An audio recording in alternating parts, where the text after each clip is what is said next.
Hello दोस्तों, कैसे हैं आप सब लोग। आई होप सब लोग अच्छे होंगे, अच्छा कर रहे होंगे। तो देखिए, आज की इस वीडियो में हम लोग पढ़ने वाले हैं सर्च ऑफ जेनेटिक मटेरियल के बारे में कि भाई देखिए, हमें इनहेरिटेंस पैटर्न का पता चला गया, बेसिस ऑफ जेनेटिक्स का पता चला गया, पैटर्न्स का, मेंडल्स के एक्सपेरिमेंट्स आ गए, उससे हमें पता चला कि इनहेरिटेंस कैसे होता है। तो उसके बाद ना लोगों ने सोचना शुरू किया, तलाश शुरू करी कि भाई ऐसा क्या चीज़ है जिससे, या फिर कौन सा मॉलिक्यूल है जिससे ये पूरा इनहेरिटेंस हो रहा है, जो कि जेनेटिक मटेरियल की तरह एक्ट कर रहा है, जो कि इन्फॉर्मेशन एक जनरेशन से अगले जनरेशन तक ले जा रहा है। तो बहुत सारे एक्सपेरिमेंट्स आए, लोगों ने बहुत सारे एक्सपेरिमेंट्स किए, अलग अलग साइंटिस्ट ने। उन्हीं में से हम कुछ एक्सपेरिमेंट्स आज पढ़ने वाले हैं। देखिए, सबसे पहले हमारे पास आया ट्रांसफॉर्मेशन प्रिंसिपल 1928 में। किसने दिया था? फ्रेडरिक ग्रिफिथ ने दिया था। देखिए, इन्होंने फ्रेडरिक ग्रिफिथ ने दिया transformation principle in the year 1928। इन्होंने काम किया था स्ट्रेप्टोकोकस निमोनिया, जिसको हम बोलते हैं एक और नाम से डिप्लोकोकस निमोनिया के नाम से। इन्होंने इस बैक्टीरिया के ऊपर काम किया और इन्होंने दो स्ट्रेन लिए इस बैक्टीरिया के। एक तो इन्होंने लिया स्मूथ स्ट्रेन, एस स्ट्रेन। एक लिया इन्होंने आर स्ट्रेन, रफ स्ट्रेन। जो स्मूथ स्ट्रेन था उसके ऊपर एक एक्स्ट्रा लेयर थी, पॉलीसेकेराइड की कोटिंग थी, एक एक्स्ट्रा लेयर थी। और जो स्मूथ स्ट्रेन था वो वायरुलेंट था, यानी कि निमोनिया कोज करता था, डिजीज कोज करता था। बट जो आर स्ट्रेन था, रफ स्ट्रेन, वो नॉन वायरुलेंट था। ठीक है, इन्होंने एक बैक्टीरिया ले लिया स्ट्रेप्टोकोकस निमोनिया, और उस बैक्टीरिया के इन्होंने दो टाइप के स्ट्रेन्स लिए और इन्होंने अपना एक्सपेरिमेंट शुरू किया। इन्होंने किया क्या, इन्होंने एक माइस लिया और आर स्ट्रेन बैक्टीरिया को उस माइस के अंदर इंजेक्ट कर दिया। ठीक है, तब फिर उन्होंने देखा कुछ टाइम बाद कि भाई माइस अभी जिंदा है, सरवाइव कर गया, क्योंकि आर स्ट्रेन जो था, हमने बोला ना अभी कि नॉन वायरुलेंट था, कोई डिजीज़ नहीं करता है। उन्होंने बोला ठीक है।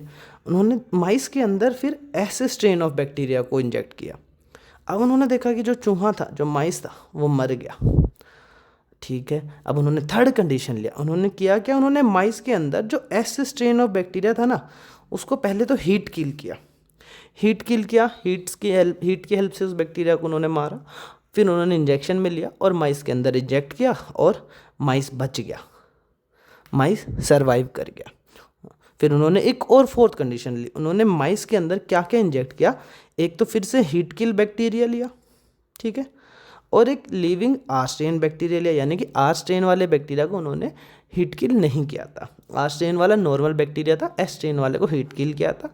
एक मिक्सचर बनाया और माइस में इंजेक्ट किया। उन्होंने देखा कि माइस तो मर गया, क्योंकि देखिए, अगर आर स्ट्रेन को ऐसे लिविंग आर स्ट्रेन को इंजेक्ट किया था तब भी माइस बच रहा था, हीट किल को ऐसे इंजेक्ट किया था तब भी माइस जिंदा बच गया था, है ना। तो यहाँ पे क्यों मर गया, यहाँ पे ऐसा क्या हुआ यहाँ पे कि माइस मर गया, क्योंकि डिजीज़ तो नहीं होनी चाहिए थी। अलग अलग से जब लिया था तो माइस सर्वाइव कर गया था। तो उन्होंने कंक्लूड किया, उन्होंने आखिरी में बोला कि जो कुछ कुछ आर वाले बैक्टीरिया थे, आर स्ट्रेन वाले रफ बैक्टीरिया थे, जो कि नॉन वायरुलेंट थे, वो ट्रांसफॉर्म हो गए किस में, वायरुलेंट में, एस टाइप वाले में, स्मूथ वाले में।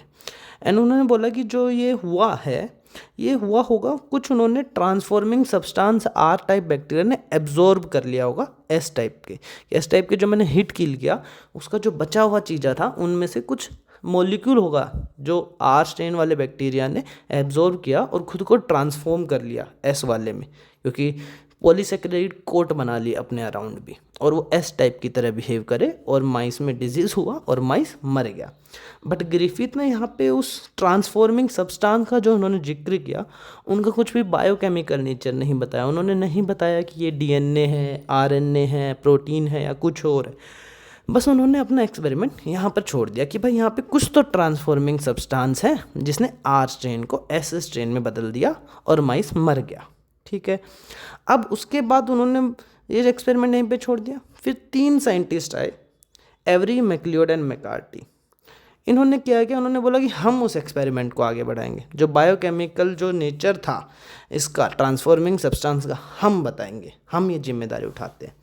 तो इन तीनों ने 1944 के अंदर biochemical characterization of transforming principle experiment दिया। और इन्होंने जो ये एक्सपेरिमेंट था इन विट्रो में किया, किस लिए किया, आइडेंटिफाई करने के लिए biochemical nature of transforming substance या फिर जेनेटिक मटेरियल कि भाई वो एस स्ट्रेन का जो सब्सटेंस था उसके पास उसकी जेनेटिक इन्फॉर्मेशन थी, जो कि देख के सीख के आर स्ट्रेन भी एस स्ट्रेन बन गया था। तो जेनेटिक मटेरियल था, इन्फॉर्मेशन कैरी कर रहा था, ठीक है। तो उन्होंने क्या किया, इन्होंने वही हीट किल वाले स्ट्रेन लिए, हीट किल वाले स्ट्रेन लिए। अब उस हीट किल वाले के साथ उन्होंने सबसे पहले तो लिविंग आर को इन डाला, ठीक है, आर स्ट्रेन को, माइस मर गया, जो कि फोर्थ कंडीशन ग्रिफिथ एक्सपेरिमेंट का भी था। ये तो उन्होंने कंट्रोल लिया। कंट्रोल मीन्स कि सेम टू सेम एक्सपेरिमेंट है जिसके साथ हम कंपेयर करने वाले। अब उन्होंने बारी बारी सबसे पहले क्या किया, उन्होंने प्रोटीएज को ऐड कर दिया। प्रोटीएज एंजाइम करता है क्या है, प्रोटीन्स को कट कर देता है, बेसिकली प्रोटीन्स को डीनेचर कर देता है, रिमूव कर दिए एक तरीके से। अब उन्होंने आर स्ट्रेन को डाला, ठीक है। एस स्ट्रेन वाला जो हीट किल था उसमें प्रोटीएज डाला और आर स्ट्रेन को डाला, फिर माइस में डाला। माइस अभी भी मर गया, अभी भी मर गया, मीन्स कि अभी भी आर स्ट्रेन एस स्ट्रेन में ट्रांसफॉर्म हो जा रहा है। यानी कि प्रोटीएज तो वो प्रोटीन्स तो वो बायोकेमिकल जो था वो नहीं है सब्सटेंस कि भाई जो उसके पास इन्फॉर्मेशन है जो कि आर स्ट्रेन को एस स्ट्रेन में बदल रहा है, यानी कि प्रोटीन तो नहीं है, प्रोटीन तो नहीं है। अब उन्होंने क्या किया, उन्होंने फिर से स्टार्ट से शुरू किया, हीट किल स्ट्रेन लिया, उसमें आरएनएस डाल दिया। आरएनएस करता क्या है, आरएनए को रिमूव कर देता है, ठीक है, आरएनए को कट कर देता है। फिर उन्होंने फिर से आर स्ट्रेन डाला, अभी भी माइस मर गया। तो उन्होंने बोला कि नहीं, आरएनए भी वो जेनेटिक मटेरियल नहीं है, वो ट्रांसफॉर्मिंग सब्सटेंस नहीं है जो कि आर टाइप को एस टाइप में चेंज कर देगा। अब तीसरी बार उन्होंने किया क्या, उन्होंने डीएनएस डाला, डीएनए डाला जिसने डीएनए को रिमूव किया। फिर आर स्ट्रेन, जिंदा R strain, live R strain डाला। अब की बार माइस मर गया, सॉरी बच गया, अब की बार माइस बच गया। माइस बच गया मतलब कि हाँ, डीएनए ही था वो ट्रांसफॉर्मिंग सब्सटेंस जिसने आर स्ट्रेन को एस स्ट्रेन में चेंज कर दिया था। यानी कि डीएनए ही है जेनेटिक मटेरियल जिसके पास इन्फॉर्मेशन है, ठीक है। अब देखिए, ये हो गया एक्सपेरिमेंट, अभी भी लोगों को विश्वास नहीं हुआ। फिर 1952 में हर्शे एंड चेज आए, उन्होंने एक एक्सपेरिमेंट किया। उस एक्सपेरिमेंट को हम लोग ब्लेंडर्स एक्सपेरिमेंट भी बोलते हैं या फिर ट्रांसडक्शन प्रिंसिपल भी बोलते हैं। उन्होंने किस किस का यूज़ किया, उन्होंने बैक्टीरिया का यूज़ किया, इकोलाई का, साथ में बैक्टीरियोफाज का, वायरस का। सो बैक्टीरियोफाज वो वायरस होते हैं जो बैक्टीरिया पर अटैक करते हैं, ठीक है। तो उन्होंने 2 टाइप के बैक्टीरियोफाज बनाए मॉडिफाई करके, ठीक है। एक में तो उन्होंने किया क्या, P32 रेडियो एक्टिव फॉस्फोरस लिया। अब देखिए, याद है फॉस्फेट ग्रुप डीएनए स्ट्रक्चर में हमने पढ़ा था, तो जो ये रेडियो एक्टिव P32 था ना, ये डीएनए को रेडियो एक्टिव बना देगा एक टाइप में। दूसरे में क्या किया उन्होंने, रेडियो एक्टिव सल्फर को लिया, S35 को, radio active sulphur amino acids में था तो प्रोटीन बनते हैं अमीनो, तो जो ये रेडियो एक्टिव सल्फर है ये प्रोटीन्स को रेडियो एक्टिव बना देगा, ठीक है। तो दूसरा टाइप का बैक्टीरियोफाज ये हो गया उनके पास, ठीक है। अब देखते हैं उन्होंने एक्सपेरिमेंट कैसे किया। देखिए, उन्होंने सबसे पहले बैक्टीरियोफाज प्रिपेयर कर लिए 2 अलग अलग, एक रेडियो एक्टिव डीएनए वाला और एक रेडियो एक्टिव प्रोटीन वाला, रेडियो एक्टिव प्रोटीन वाला, रेडियो एक्टिव डीएनए वाला। तो रेड कलर से हम लोग ने सिग्निफाई किया है कि रेडियो एक्टिविटी है, यहाँ पर डीएनए रेडियो एक्टिव है, यहाँ पे प्रोटीन रेडियो एक्टिव है। अब उन्होंने बैक्टीरियोफाज को इकोलाई पर छोड़ दिया, ठीक है। बैक्टीरियोफाज इकोलाई पर गया, बैठा और अपना जेनेटिक मटेरियल इंजेक्ट कर दिया इकोलाई के अंदर। अब उन्होंने फिर क्या किया, जो इकोलाई की सेल्स थी उनको जेंटली एजिटेट किया, ऐसे थोड़ा सा हिलाया, जेंटली एजिटेट किया।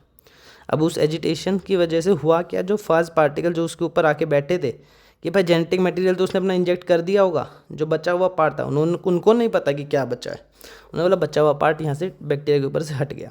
अब जो हल्की से ऐसे ब्लेंडर में उन्होंने एजिटेटिंग की ना, इस वजह से इस एक्सपेरिमेंट का नाम पड़ा ब्लेंडर्स एक्सपेरिमेंट, ब्लेंडर्स एक्सपेरिमेंट, ठीक है। अब उन्होंने फिर उसको एजिटेशन के बाद सेंट्रीफ्यूज कर लिया। अब सेंट्रीफ्यूज करने के बाद उनको टेस्ट ट्यूब में 2 पार्ट मिले, ऐसे एक ऊपर वाला लाइट पार्ट और एक नीचे वाला हैवी पार्ट। जो हैवी पार्ट था वो पार्ट था जिसमें बैक्टीरियल सेल्स थे। रेडियो एक्टिव पार्ट वो था जिसमें बचा कुचा जो उसका वायरस का पार्ट था वो रह गया होगा बैक्टीरिया के अंदर जो नहीं इंजेक्ट हुआ। ऐसे ही इधर भी, ठीक है।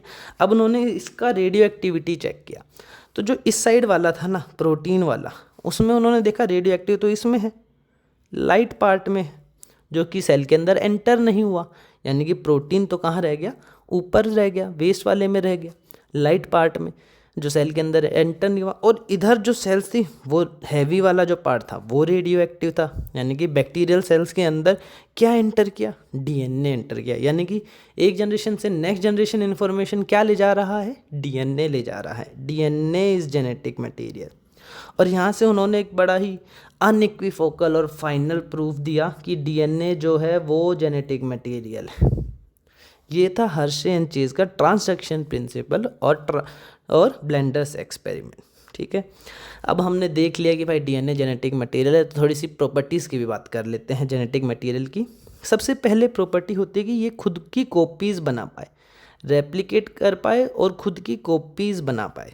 ठीक है, अब ये वाला काम तो हमें पता है कि डीएनए और आरएनए दोनों कर सकते हैं, वो दोनों कॉपीज़ बना सकते हैं। दूसरा, जो हमारा जेनेटिक मटेरियल होना चाहिए वो केमिकली और स्ट्रक्चरली स्टेबल होना चाहिए। अब जब हम डीएनए का स्ट्रक्चर पढ़ रहे थे, साथ साथ में हमने आरएनए की भी प्रॉपर्टीज़ थोड़ी थोड़ी देख ली थी कि राइबो शुगर है, यूरेसिल है थायमिन की जगह।